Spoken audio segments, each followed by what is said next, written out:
Shalom, bien-aimés dans le Seigneur. Nous venons par cette opportunité qui nous est accordée pour parler de la part du Seigneur, car la grâce nous a été faite pour que nous puissions être les dispensataires de la grâce de Dieu, parler de sa part auprès de son peuple. Je vous inviterai dans un premier temps à la prière. Fermons nos yeux pour faire la prière, s'il vous plaît.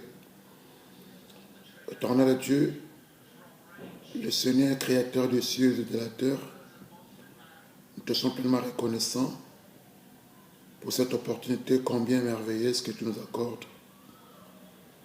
Nous avons trouvé grâce à toi pour que nous puissions donner la gloire, profiter de ces moments si importants pour partager ta parole. Bénis ta parole, bénis ton peuple qui nous suive et que ces moments soient un moment merveilleux pour que nous puissions tous profiter de la richesse de ta parole.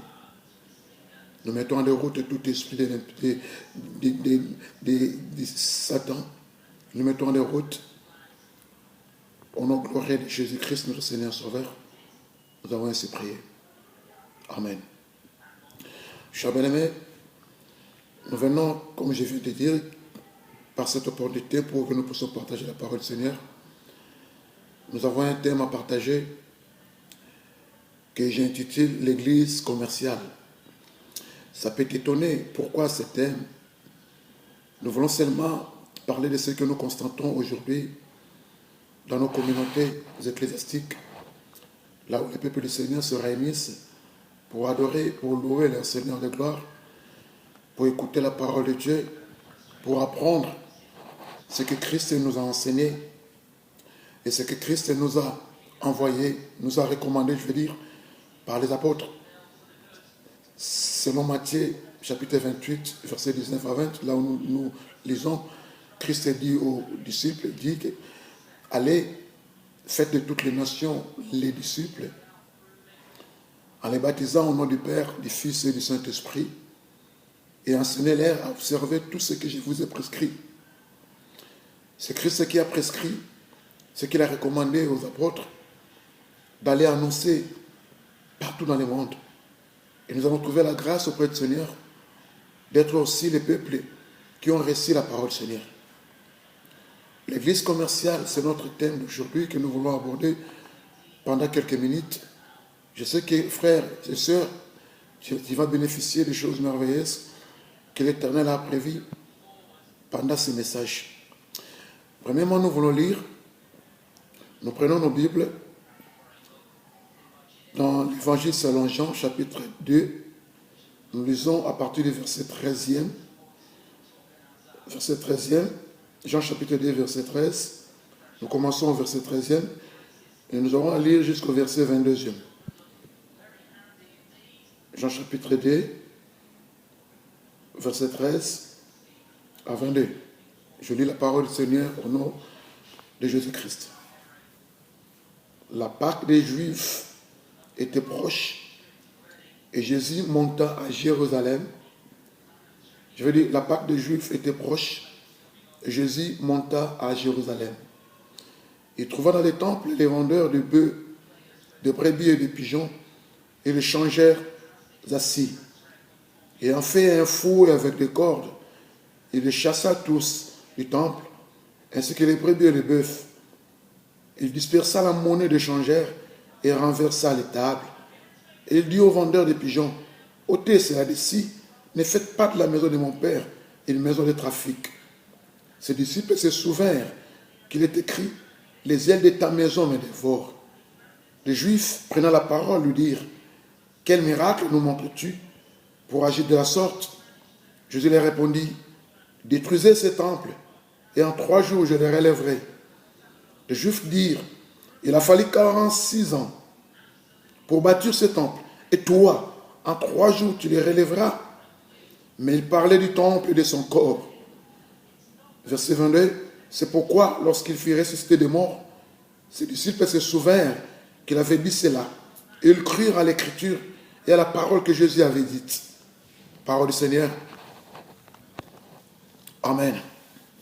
Bien-aimés, ici, l'apôtre Jean nous fait connaître une chose qui s'est passée dans la vie terrestre de Jésus-Christ. Jean nous dit que c'était à la Pâque des Juifs. La Pâque Pâque, c'est l'une des 7 fêtes de l'Éternel qu'Israël fêtait. Et c'était à ce moment-là que Jésus-Christ est allé. Je veux dire que c'était à ce moment-là que Jésus-Christ monta à Jérusalem. Et là, il est entré au temple. Mais qu'est-ce qu'il a trouvé? Il a trouvé des vendeurs. Des vendeurs de brebis et des pigeons. Et même les changeurs qui changeaient leur monnaie, qui changeaient l'argent dans les temples. Oui, les temples, nous savons, c'était les lieux d'adoration, les lieux de sacrifice. Quand un juif péchait, il devait apporter un animal, une brebis, je veux dire, un bœuf, un taureau même pour lui offrir, pour que ses péchés soient expiés. Et dans les temples, il y a eu un marché. Les vendeurs faisaient leur commerce dans les temples. Ils vendaient le bœuf, ils vendaient les brebis, ils vendaient même les pigeons. Nous savons même que les pigeons étaient une offrande pour les pauvres, les tourterelles. Quand l'enfant Jésus a atteint 8 jours, la Bible déclare que Marie et Joseph ont amené l'enfant au temple. Ils l'ont présenté au prophète qui attendait la consolation d'Israël. Et quand le prophète a pris l'enfant, il a commencé à prophétiser sur l'enfant. Et comme la loi recommandait, Marie et Joseph devaient apporter l'offrande. Comme ils étaient des pauvres, ils ont donné des tourterelles, des pigeons. C'était l'offrande des pauvres qui devait être donnée au temple de Jérusalem. C'était la coutume des Juifs. Cela n'est pas la coutume de nous, les chrétiens d'aujourd'hui. C'était la coutume des Juifs. Ils faisaient cela parce que la loi mosaïque recommandait ces choses. Jésus a encore rencontré des vendeurs dans les temples, bien aimés. Dans les temples, il y avait des vendeurs qui vendaient des choses. Ils aidaient les gens qui venaient de loin, n'ayant pas la possibilité d'apporter, d'élever les offrandes lourdes.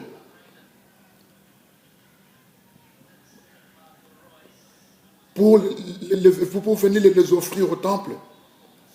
C'est pour cela que ces vendeurs ont pris siège les temples. Ils ont placé leurs tables pour vendre. Ils ont transformé les temples du Seigneur en un marché. Imaginez, bien-aimés. Imaginez. Ils vendaient au temple, comme la Bible le dit. Ils vendaient au temple. Les temples qui était un lieu d'adoration, un lieu où le peuple du Seigneur venait pour célébrer le nom de leur Dieu, était transformé en un temple. À un temple, bien-aimé. Jésus, quand il est venu, il a trouvé ces spectacles, ces décors-là. Qu'est-ce qu'il a fait? Eh bien, il déclare qu'il a pris un fouet. Il a fait un fouet avec des cordes. Il a chassé tous les vendeurs. Et même les marchandises, les brebis, le bœuf. Il dispersa la monnaie des changeurs et il renversa les tables. Alléluia. Alléluia. Il ne pouvait jamais permettre que les temples, qui étaient considérés comme la maison du Père, la maison de Dieu, puissent être transformés en un marché. Or, dans les marchés, nous savons, il y a du brouhaha, il y a du bruit qui se fait dans les marchés. Il y a même des voleurs, des bandits dans les marchés, ils profitent pour voler. Il y a même des commerçants qui ne sont pas corrects. Ils exagèrent à leur prix, avec leur prix, je veux dire. Il y avait des voleurs, des marchands même, qui augmentent les prix pour gagner des bénéfices, gagner des gains. Le temple n'était pas un marché. Le temple ne peut pas devenir un marché. Jésus a fait un fou avec des cordes. Il a chassé tous du temple. Il les a tous chassés. Non. Il a agi. Il devrait agir. Parce que le temple n'est pas un marché. Nous devons mettre toutes choses à sa place, bien aimés. Toutes choses à sa place. S'il faut qu'il y ait un marché, c'est un marché. Il y a des lieux réservés pour les marchés, où les marchands, les vendeurs et les acheteurs devaient se rencontrer pour faire leur commerce, pour faire leurs transactions. Mais le temple, c'était un lieu de prière, c'était un lieu d'adoration, un lieu où les gens venaient pour célébrer le Seigneur de gloire, pour rendre grâce au Seigneur, pour apporter leurs offrandes à Dieu.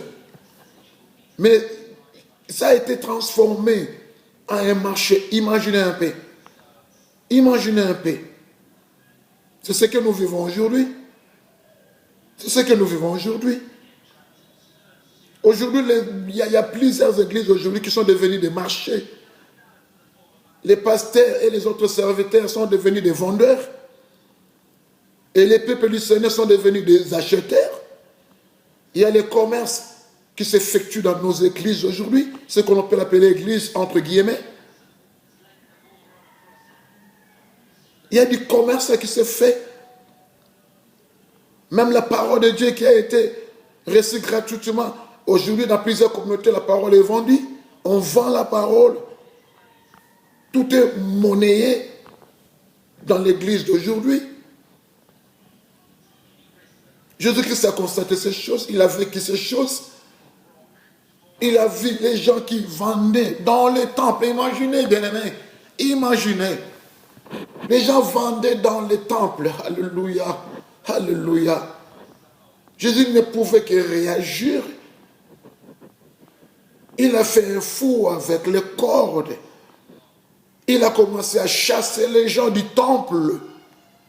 Parce que le temple, ce n'est pas un lieu de vente, ni un lieu d'achat, ni un lieu de transaction commerciale. C'est ce que nous vivons aujourd'hui dans nos assemblées. Il y a les pasteurs qui sont devenus des commerçants. Ils vendent quoi? Ils vendent de l'eau dans l'église de Jésus. Ils vendent de l'eau. Ils vendent de l'huile. Soit disant que cette huile est importée, ça vient d'Israël. On n'a pas besoin de ça. Peuple du Seigneur, réveillez-vous. Réveillez-vous. L'église de Jésus-Christ, selon Matthieu chapitre 16, verset 18, que Christ a dit à Pierre, tu es Pierre, et sur ce roc, je bâtirai mon église. Cette église-là n'a pas besoin de l'huile qui vient d'Israël. Cette église-là n'a pas besoin de l'eau qu'on vend dans l'église aujourd'hui. On vend du sel dans l'église. Du sel. Imaginez un peu. On vend des photos des pasteurs. Les photos des pasteurs. Soit disant qu'elles apportent la bénédiction. Ce sont des bêtises. Des bêtises qui s'opèrent dans l'église du Seigneur. Et aujourd'hui, dans l'église, tout est admis. Tout est admis, tout est accepté et acceptable. Ce n'est plus l'église de Jésus. Non, ce n'est pas l'église de Jésus. Même dans l'église primitive, si nous prenons nos Bibles, prenons dans l'Acte chapitre 2. Dans l'église primitive, les apôtres ne vendaient pas de l'eau. Les apôtres ne vendaient pas du sel. Les apôtres ne vendaient pas de l'huile. Voyons un peu cela, bien-aimés. Les gens étaient fâchés. Continuons. Les gens étaient fâchés. Quand Jésus-Christ a chassé tous les vendeurs du temple, les gens se sont fâchés. La Bible déclare, il dit aux vendeurs de pigeons, après avoir chassé les vendeurs de brebis, de bœufs, de pigeons, il renversa les tables, il dispersa la monnaie de changeur. Au verset 16, il dit, la Bible déclare, il dit aux vendeurs de pigeons, ôtez cela d'ici. Non. Il faut que toutes choses soient mises à sa place. Pourquoi vous apportez ces choses-là dans les temples? Jésus voulait changer les sacerdoces. Il voulait changer l'alliance. Tout cela, si nous voyons dans la loi mosaïque, dans la loi de Moïse, dans les sacerdoces lévitiques, dans l'ancienne alliance, cela a été permis. Parce que les gens devaient acheter ces choses-là, ces brebis, ces bœufs, ces pigeons, même échanger leur monnaie. Parce que dans les temples, il y avait la monnaie du temple. Il y avait la monnaie du temple. Parce qu'en Israël, à ce moment-là, ils utilisaient la monnaie romaine. Or, la monnaie romaine était impure aux vies du peuple d'Israël. Ces monnaies-là devaient être consommées seulement en dehors du temple. Dans les temples, on ne pouvait jamais consommer la monnaie romaine. Cette monnaie ne pouvait jamais entrer dans les temples de Jérusalem. C'est pour cela qu'il y avait la présence de changeurs de monnaie pour qu'ils puissent changer cette monnaie romaine que les gens apportaient afin qu'ils puissent acquérir la monnaie du temple. Alléluia. Alléluia. Oui, cela est acceptable dans l'ancienne alliance. Ceci est acceptable dans les sacerdoces lévitiques. Ceci est acceptable dans la loi de Moïse, dans la dispensation de la loi. Mais Jésus ici, oui, nous savons que Jésus-Christ a exercé son ministère pendant la loi. Nous savons. Parce que quand nous prenons Galates chapitre 4, verset 4, la Bible nous dit quoi? Que quand les temps furent accomplis, Dieu envoya son Fils, né d'une femme, et né sous la loi. Oui, Jésus est né sous la loi, nous le savons. Mais nous devons savoir aussi que pendant la loi, la grâce aussi existait. La loi et la grâce coexistaient. Alléluia. Oui, la loi et la grâce coexistaient pendant la vie terrestre de Jésus-Christ. Mais Jésus-Christ préparait déjà une nouvelle alliance. Il y préparait déjà un nouveau sacerdoce. Il y préparait déjà une nouvelle dispensation. C'est pour cela que ce jour-là, Jésus-Christ était fâché. Il a vu ces gens, ces vendeurs, qui faisaient leur commerce dans les temples. Il a fait un fou avec les cordes. Il a chassé tout ce qui était là, qui vendait les pigeons, qui vendait le bœuf, qui vendait les brebis, et qui échangeait l'argent, et qui changeait l'argent dans le temple. Il les a chassés. Il a dit même aux vendeurs de pigeons quoi? Ôtez cela d'ici. Ôtez cela d'ici. Il voulait se mettre dans la présence du Seigneur. On n'a plus besoin de ça. Parce qu'il savait que lui-même était l'agneau prédestiné. Il est venu au monde pour mourir à la croix. Oui, Dieu ne voulait plus de ces sacrifices-là, de ces holocaustes. Parce que le Fils est venu, Jésus-Christ est venu pour mourir à la croix. Et il est venu comme un agneau, l'animal du sacrifice, pour changer tout ce qui se faisait dans les sacerdoces lévitiques. Là, on devait toujours immoler les animaux. Lui était l'animal par excellence. Il était l'agneau prédestiné. Comme Pierre nous le fait savoir dans 1 Pierre chapitre 1 verset 17 à 20. Avant même la création du monde, Dieu avait prédestiné un agneau, l'agneau de la rédemption. Il devait entrer en scène pour changer tout ce qui existait là-bas. C'est lui qui devait apporter la nouvelle alliance par son sang. C'est lui qui est venu pour mettre fin au sacerdoce lévitique, pour amener tout le monde au sacerdoce royal qu'il est lui-même le souverain sacrificateur, non selon l'ordre d'Aaron, mais selon l'ordre de Melchisédek. Il voulait changer les choses. Il a chassé ces marchands du temple. L'église ne peut pas être un lieu du commerce. Voyez-moi ceci, bien aimé. L'église, un lieu du commerce. Jésus les a chassés. Hein? Il y a de ces hommes de Dieu aujourd'hui, ils commercialisent les produits qu'ils importent. Je ne sais pas de quel pays, pour les vendre à l'église. L'église n'est pas du Gambela. Non. L'église n'est pas du Zand, si c'est du Zand, je ne sais pas moi. L'église n'est pas du Chikwanza. L'église n'est pas Kikolo. Nous devons mettre toutes choses à sa place. Les gens viennent à l'église pour écouter la parole du Seigneur, pour adorer, louer leur Dieu, pour apprendre les choses de Dieu, pour écouter la parole, pour prier, rendre grâce à leur Seigneur. Mais vous les vendez aussi vos eaux là. Vous les vendez vos huiles, vous les vendez vos sels, vous les vendez vos photos. Pour en faire quoi? Pour en faire quoi? Tout est commercial dans l'église. Tout. Même les prières sont devenues monnayables. Les prières. Avant qu'on prie pour toi, tu dois donner une offrande. Imaginez un peu. C'est de la sottise. C'est de la bêtise. Ça, c'est quel genre d'enseignement? Où avez-vous ramassé ce genre d'enseignement? Parce que cela n'a même pas de lien, n'a même pas de place dans la doctrine de Christ. Ce que les apôtres ont prêché, ce que les apôtres ont enseigné, la doctrine apostolique, ce que vous faites là, ça ne trouve nulle part dans la doctrine apostolique.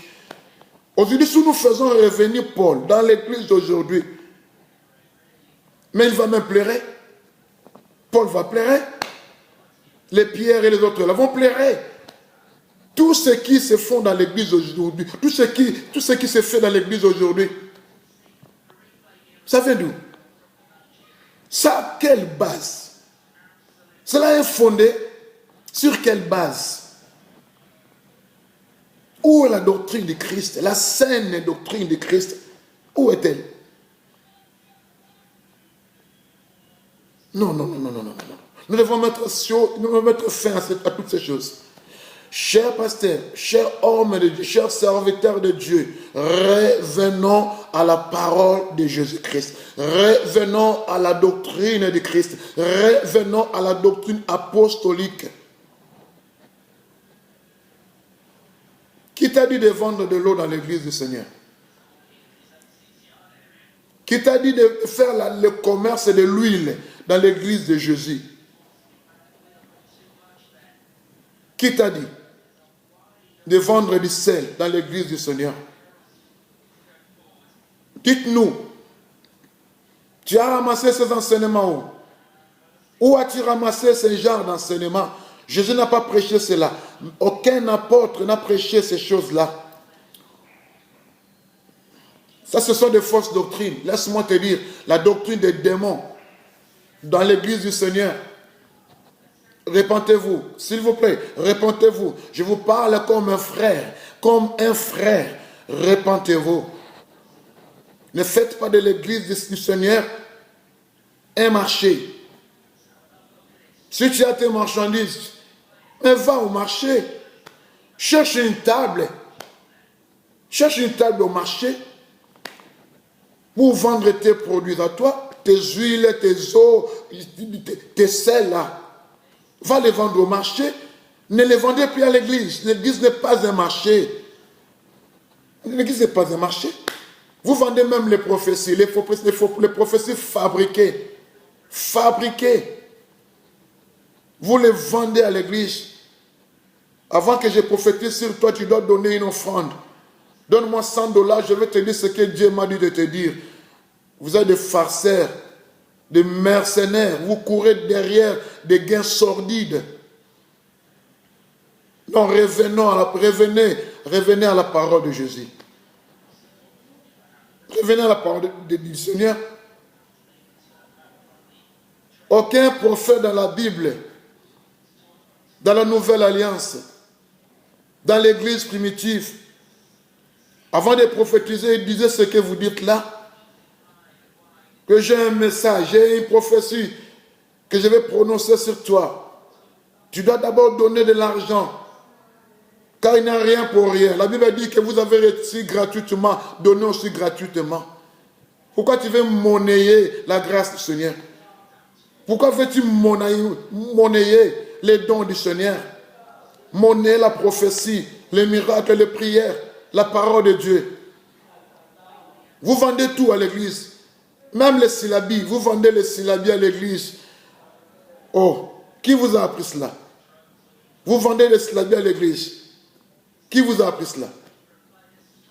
Vous vendez même des CD, des disques de vos enseignements, de vos prédications. Vous les vendez à l'église. Qui vous a dit cela?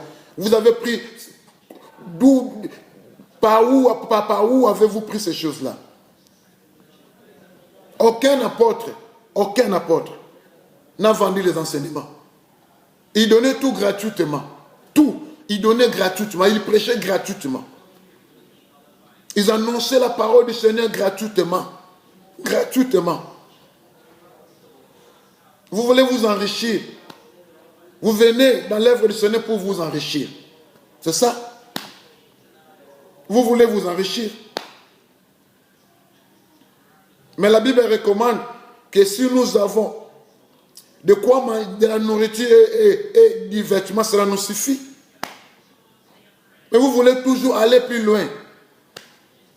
Vous escroquez le peuple du Seigneur.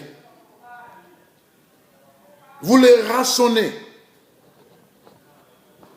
avec vos prédications machin, vos enseignements là, qui n'ont même pas de tête, qui n'ont même pas de base biblique. Vous voulez vous enrichir sur le dos du peuple. Il y a des peuples qui souffrent. Dans l'église, il y a des pauvres. Il y a des nécessités dans l'église, des démunis. Mais vous ne les assistez pas. Mais vous avez seulement besoin qu'ils vous apportent de l'argent. Tout est monnayé. C'est l'équipe de maman. Vous l'avez introduit dans l'église. Répentez-vous. Jésus a fait un fouet avec les cordes. Il a chassé tous ceux qui vendaient au temple. Il leur a dit, ôtez cela d'ici, ne faites pas de la maison de mon père une maison de trafic. Oh, mais cela me dépasse. Vous faites de la maison de Dieu une maison de trafic. Une maison de commerce. Un marché. Imaginez un peu. Mais vous êtes égarés. Vous êtes égarés.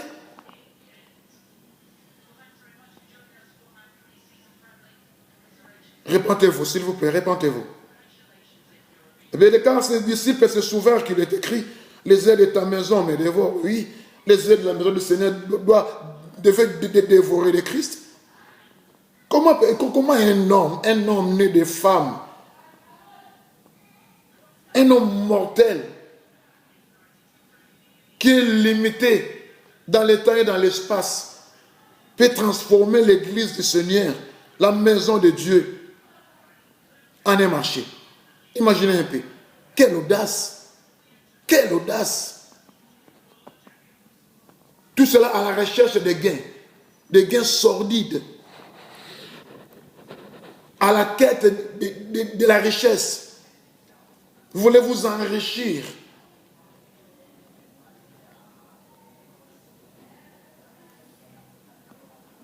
Qu'est-ce qu'il dit encore? Les Juifs prenaient la parole. Les Juifs n'étaient pas contents. Jésus est venu pour chasser ces vendeurs au temple. Les Juifs n'étaient pas d'accord. Leur commerce devait continuer pour eux. Leur commerce devait continuer. Jésus ne pouvait pas mettre son doigt dans ce qu'il faisait. Qu'est-ce qu'ils ont dit? Les Juifs prenaient la parole et lui dirent, quel miracle nous montre-t-il pour agir de la sorte? Quel miracle nous montres-tu, toi Jésus, quel miracle nous montres-tu pour que tu puisses agir de la sorte? Tu as quelle autorité pour chasser ces gens du temple? Qui t'a donné cette autorité de fouetter les gens, de chasser ces gens? Et écoutez la réponse du Seigneur. Jésus lui a répondu, détruisez ce temple. Ils ont demandé un miracle. Ils ont demandé un miracle. Jésus leur a promis un miracle. Écoutez le verset 19. Détruisez ce temple. Et en 3 jours, je le relèverai. Alléluia. Alléluia. Oh, mon Seigneur est sauveur et merveilleux. Il est merveilleux. Oh, écoutez sa réponse. Alléluia. Ils ont posé la question, quel miracle nous montres-tu pour que tu agisses de la sorte? Ils boudaient Jésus. Ils ont boudé le Seigneur. Quel miracle nous montres-tu toi pour que tu puisses agir de la sorte? Écoutez la réponse de Jésus, je recommence encore. Détruisez ce temple. Oh Seigneur Jésus, ils t'ont demandé le miracle. Ils t'ont demandé les miracles. Ils ont voulu voir les miracles. Mais écoutez la réponse du Seigneur. Détruisez ce temple. Détruisez ce temple. Et en 3 jours, je les relèverai. Alléluia. Jésus leur a promis un miracle. Il ne pouvait pas à l'instant même opérer un miracle parce qu'ils leur ont demandé. Ils leur ont demandé. Je veux dire, ils l'ont demandé. Ils ne pouvaient pas opérer le miracle à ce moment-là pour leur faire plus plaisir. Non, nous ne pouvons pas faire plaisir aux hommes. Nous devons plaire au Seigneur. Paul l'a dit, si je plais encore aux hommes, je suis le plus malheureux de tous les hommes. Je dois plaire au Seigneur. Ils ont demandé un miracle au Seigneur. Jésus n'a pas opéré le miracle, mais il leur a promis un miracle. Ce qu'il a dit au verset 19, c'est un miracle, ça s'accomplira. Il a dit détruisez ce temple. Ce temple, détruisez-les. Et en 3 jours, je les relèverai. Jésus ne parlait pas de ce temple-là. Il n'a pas parlé de ce temple-là, il parlait de son corps. Voyons voir. Verset 20. Les Juifs dirent, il a fallu 46 ans pour bâtir ce temple. Et toi, en 3 jours, tu le relèveras. Il n'avait pas l'esprit du Seigneur. Il ne pouvait pas comprendre le langage de Jésus. Il ne pouvait pas comprendre le langage du Seigneur. Il ne pouvait pas comprendre ce que Jésus disait. Il ne pouvait pas comprendre parce qu'il n'était pas dans le même horizon que le Seigneur. Il n'avait pas la même nature que Yeshua. Il ne pouvait pas comprendre ce que Jésus leur a dit. Ils ont demandé un miracle. Jésus leur a dit de détruire ce temple. Et en 3 jours, je les relèverai. Il leur a promis un miracle. Ce miracle s'accomplira. Attendez, vous verrez les miracles que vous avez demandés. Attendez. Le temps viendra où vous verrez les miracles que vous demandez. Mais ils n'ont pas compris. Ils ont dit qu'il a fallu 46 ans. Oui, ce temple-là a fallu 46 ans pour les reconstruire, pour bâtir ce temple. C'est Hérode qui l'a bâti, qui l'a réfectionné, je veux dire. Il a pris 46 ans. 46 ans. Mais Jésus dit, et toi, en 3 jours, tu les relèveras. Jésus n'avait pas parlé de ce temple-là. Il avait parlé de notre temple qui est son corps. Il voulait dire, mettez-moi à mort, tuez-moi. Tuez-moi quand vous préparez, quand vous planifiez. Mettez-moi à mort, mais 3 jours après, je serai ressuscité. Alléluia. Alléluia. Gloire au Seigneur. Jésus ne parlait pas de ce temple bâti avec des pierres, mais il parlait de son corps. Alléluia. Il parlait de son corps. Et Paul viendra pour dire, prenons 1 Corinthiens chapitre 6, verset 19. 1 Corinthiens chapitre 6, verset 19. Nous lisons la parole du Seigneur. Ne savez-vous pas que votre corps est le temple du Saint-Esprit qui est en vous, que vous avez reçu de Dieu et que vous ne vous appartenez point à vous-même? Oh, voilà la révélation. Paul a dit que nos corps et notre corps, je veux dire, notre corps est le temple du Saint-Esprit. C'est de ce temple-là que Jésus parlait en Jean chapitre 2, verset 19, je crois. En Jean chapitre 2, En Jean chapitre 2, verset 19. Jésus parlait de ce temple que Paul a souligné.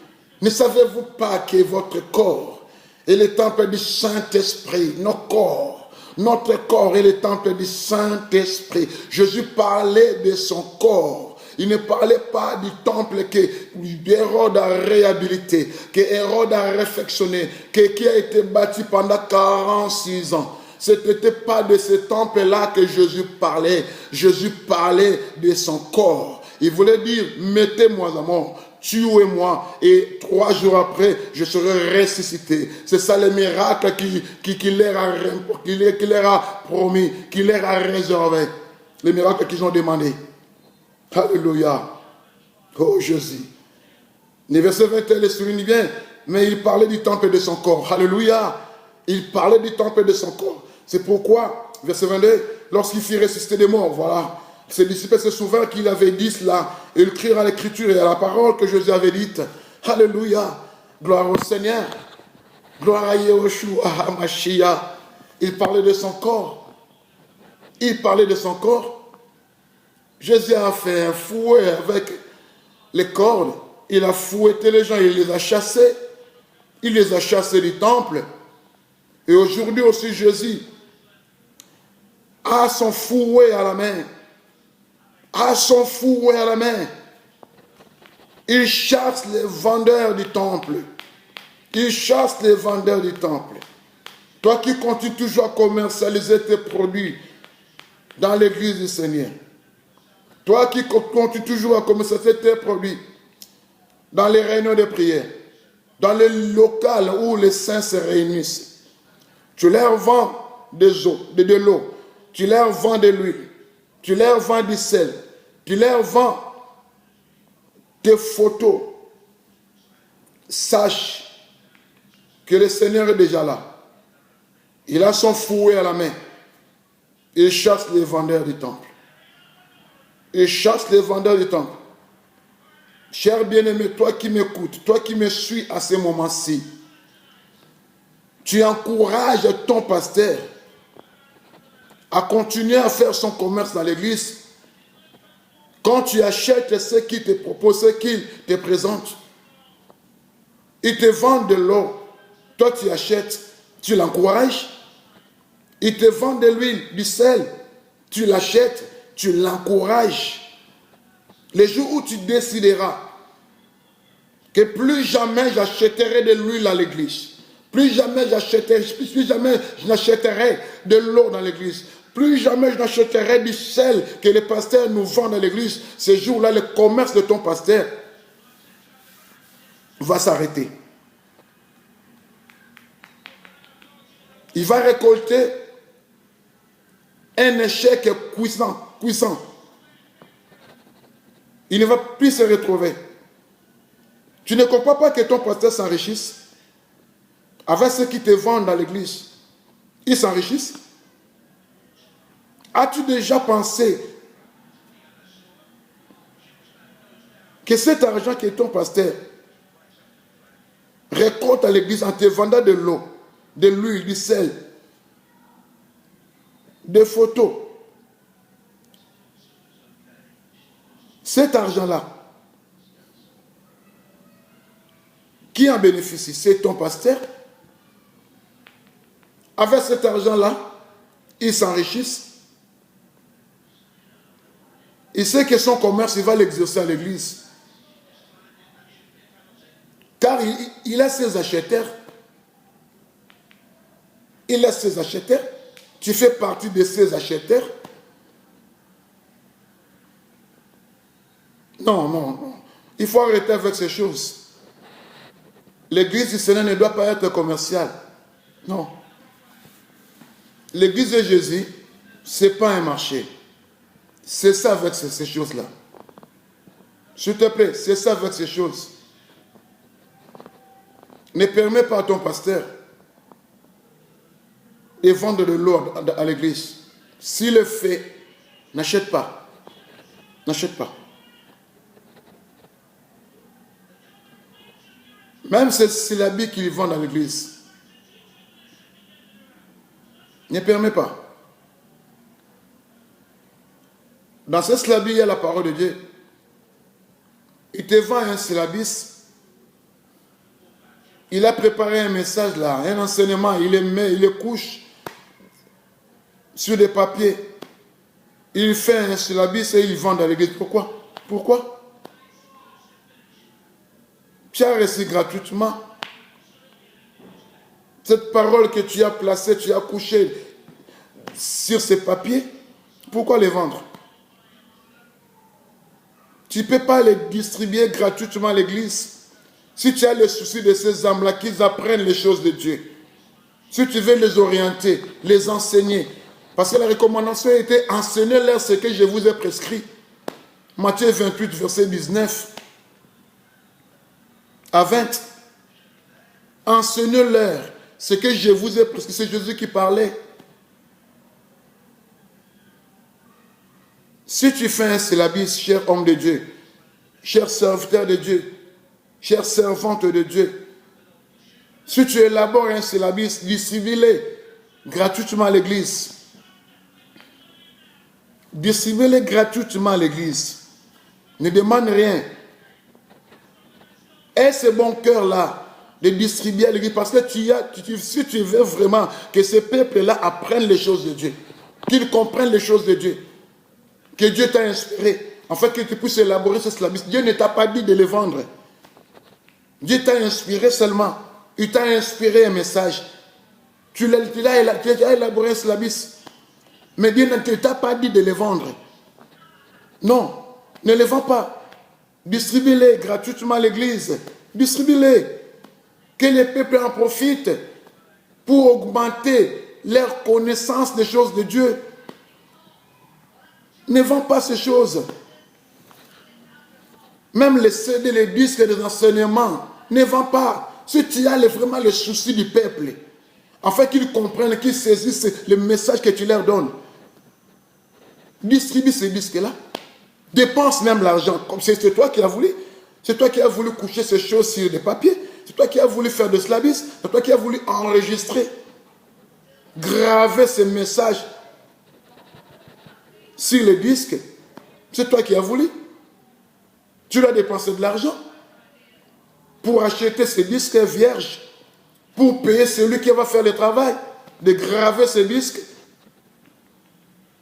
C'est toi qui as voulu, tu dois dépenser ton argent et distribuer-les à l'église. Distribuer-les gratuitement. Il y a des évangélistes comme Renan Bonke. Ils distribuaient des livres qu'ils ont écrits gratuitement, ils ne les vendaient pas dans leur campagne. Quand ils faisaient leur campagne, ils distribuaient les livres gratuitement. Gratuitement. Ils ne les vendaient pas. Ils ne les vendaient pas. Mais toi, dans ton ministère, tu vends les livres que tu as écrits. Tu vends les syllabis que tu as écrits. Tu vends les CD, les disques.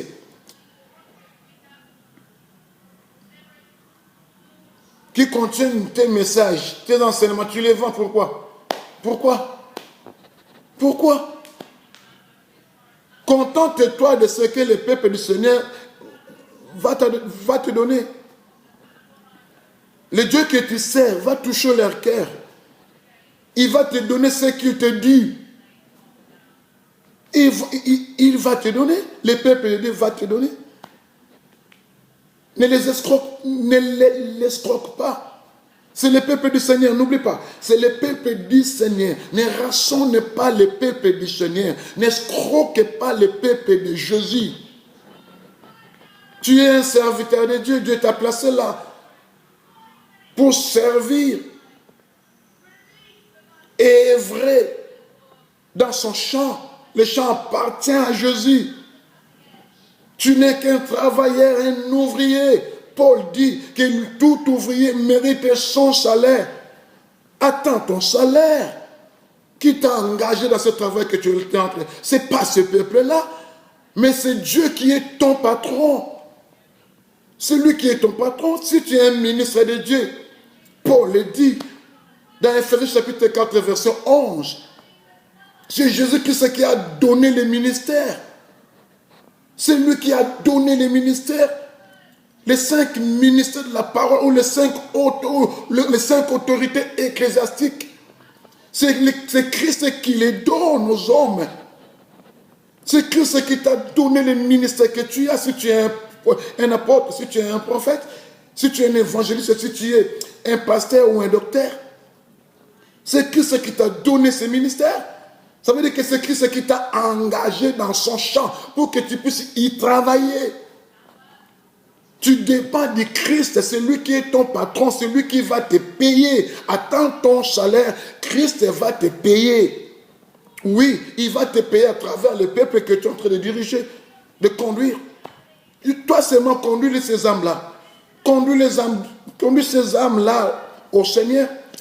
Prépare ces peuples-là, garde ces peuples-là.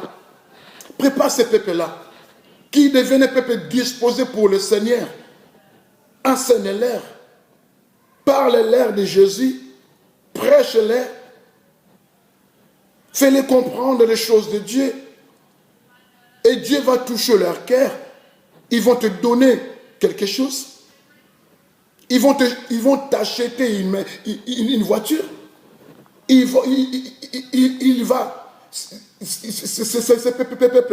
peuple-là va t'acheter une voiture si Dieu le veut. Oui, Dieu le voudra, Dieu le permettra, mais attends ce temps-là. Attends, toi exerce seulement ton ministère. Perfectionne les saints pour l'œuvre du ministère. Perfectionne ces saints. Et amenez-les à édifier le corps de Christ avec le ministère que tu as reçu. Dieu va toucher leur cœur. Ils vont t'acheter une voiture. Ils vont t'acheter une parcelle. Ils vont t'acheter des habits. Ils vont prendre soin de ta maison. C'est Dieu qui va toucher leur cœur. Ne les oblige pas à le faire. Non, ne les oblige pas à le faire. Ils vont le donner libéralement, sans contrainte. Sans contrainte. Ils vont donner ce qu'ils ont résolu dans leur cœur. Ce que Dieu les a mis dans le cœur. Ce qu'ils ont résolu, ils vont donner. La libéralité et la bienfaisance, ils vont faire cela. Parce que dans la Nouvelle Alliance, les apôtres nous ont parlé, dans la doctrine apostolique, on nous parle de bienfaisance et de la libéralité.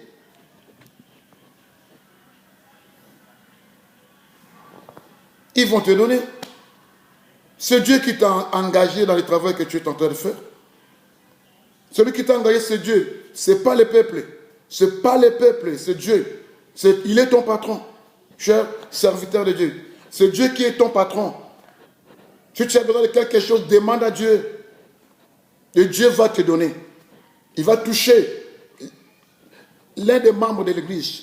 Il va toucher son cœur. Et il va t'apporter ce que tu as besoin. Mais ne les oblige pas. N'oblige pas ce peuple-là. N'oblige pas ce peuple pour te nourrir. Ne les oblige pas. Toi, prêche seulement. Fais l'œuvre du Seigneur. Dieu voit tout. Il voit comment tu travailles. Il voit comment tu te sacrifies pour son œuvre. Il voit comment tu es humilié parce que tu es devenu le serviteur du Seigneur. On t'humilie. On te calomnie. On te méprise. Parce que tu es devenu un serviteur de Dieu. Dieu voit et il sait. Il va te récompenser. Tu auras ta récompense. Tu auras ta récompense. Contente-toi de ce que Dieu te donne. Ne viens pas à l'église pour vendre de l'huile. Cette huile qui vient d'Israël, made in Israël, nous n'avons pas besoin de ça. L'église n'a pas besoin de ça. Cette eau-là, l'eau bénite là, l'eau bénite. Jésus-Christ est notre eau. Il est l'eau de vie. Il est l'eau de vie. C'est Jésus. Présente-nous Jésus. Présente-nous le Christ. Nous n'avons pas besoin de cette eau que tu vends à l'église. Cesse de les vendre. Ne les vends plus. cesse de vendre l'huile, cesse de vendre du sel. Nous n'avons pas besoin de ça. L'église de Jésus-Christ dans cette nouvelle alliance. L'église du Seigneur n'a pas besoin de l'huile, de cette huile que tu vends à l'église, n'a pas besoin de cette eau que tu vends à l'église, n'a pas besoin de cette sel que tu vends à l'église. Garde tes photos à toi, ne vends pas tes photos. Ne vends pas tes photos.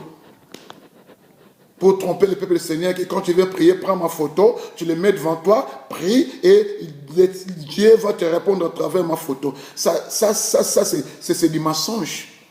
C'est du mensonge. La Bible déclare que celui qui ment est le fils du diable. Celui qui ment est le fils du diable. Comment un fils du diable peut se mettre debout, se placer debout devant le peuple du Seigneur pour les enseigner? Si tu es un fils du diable, va au diable. Va au diable. Laisse les choses de Dieu aux enfants de Dieu. L'église commerciale. Cesse avec ça. Cesse avec ça. Chers bien-aimés, comprenez ces choses. Je n'attaque personne. Je ne cite pas le nom d'une personne. Mais je demande, s'il y a un serviteur de Dieu, un homme de Dieu, un appelé de Dieu, un élu de Dieu, un oint de l'Éternel, qui s'est embourbé dans ces choses, qu'il cesse. Ça, c'est un message qui vient de la part du Seigneur pour t'orienter. Au peuple du Seigneur, cessez d'accepter tout ce qu'on vous dise là. À ce moment où nous sommes, nous devons faire comme les Béréens. Nous devons toujours vérifier ce qu'on nous enseigne pour savoir si cela est exact. Ne nous lançons pas aux choses que nous apportent les infiltrés qui sont venus dans l'église. Il y a des infiltrés dans l'église, des faux serviteurs de Dieu. Ils sont aujourd'hui dans l'église du Seigneur. Ils apportent les fausses doctrines, les doctrines des démons dans l'église du Seigneur. Tu dois vérifier ce qu'on t'enseigne pour savoir si cela est exact. Comme faisaient les Béréens quand ils écoutaient Paul. N'achète plus de l'huile que ton pasteur te vend à l'église. N'achète plus de l'eau que ton prophète te vend dans l'église. N'achète plus du sel que ton apôtre te vend à l'église. N'achète pas la photo du pasteur. N'achète pas. N'achète pas. S'il te vend des chapelets, n'achète pas. Oh, il ne croit, cette croix est sanctifiée, cette croix est, si je ne sais pas moi là, n'achète pas. N'achète pas. Qui te prêche Christ, qui te présente Christ, qui te présente Christ. Je l'ai dit déjà dans l'église primitive, on ne vendait pas de l'eau, on ne vendait pas de l'huile, on ne vendait pas du sel, on ne vendait pas les photos des apôtres. Vous me direz qu'à ce moment-là, il n'y avait pas de photos. Oui. Oui, il n'y avait pas de photos. Même s'il y en avait, aucun apôtre ne pouvait vendre sa photo au peuple du Seigneur. Il enseignait seulement ce que Christ leur a prescrit. Il prêchait la doctrine du Christ, la saine doctrine. Que Jésus-Christ te bénisse. Que Jésus-Christ te garde et te protège contre tout loup ravisseur qui rôde tout autour du peuple du Seigneur. Au nom puissant de Jésus, nous avons ainsi dit. Amen. Prions. Seigneur de gloire, nous te rendons grâce pour ce message que tu nous as donné. Tu as dit à travers les prophètes Osée, dans le livre de Osée chapitre 4 verset 6, que mon peuple est détruit parce qu'il manque la connaissance. Aide-nous à recevoir la connaissance que tu nous donnes à travers ces messages, à travers tant de messages qui nous orientent pour revenir à toi. Bénis tous serviteurs qui te craignent qui est obéissant à ta parole, qui est soumis à ta volonté, qui s'humilie afin que tu l'élèves au temps convenable, qui est droit et intègre, Père, et bénis ton peuple qui constitue l'Église, les pierres vivantes, Père. Bénis-les, protège-les de tout faux enseignement, de toute fausse doctrine, de toute hérésie que le diable infiltre dans ton Église, Père. Ouvre les yeux de ton peuple, Père, afin qu'ils comprennent les choses de Dieu, qu'ils ne soient plus induits dans l'erreur, mais que ta lumière les éclaire tous. Au nom puissant de Jésus, bénis ta parole, que cette parole puisse s'introduire dans les maisons, dans les vies des gens, qu'ils comprennent ces choses et qu'ils, en mes fils, qu'une âme comprennent ces choses et qu'ils se ressaisissent. Que l'honneur et la gloire, la puissance, l'adoration, la louange te soient rendus au nom glorieux de Jésus, de Yehoshua HaMashiach. Nous avons ainsi prié. Amen. Bye bye.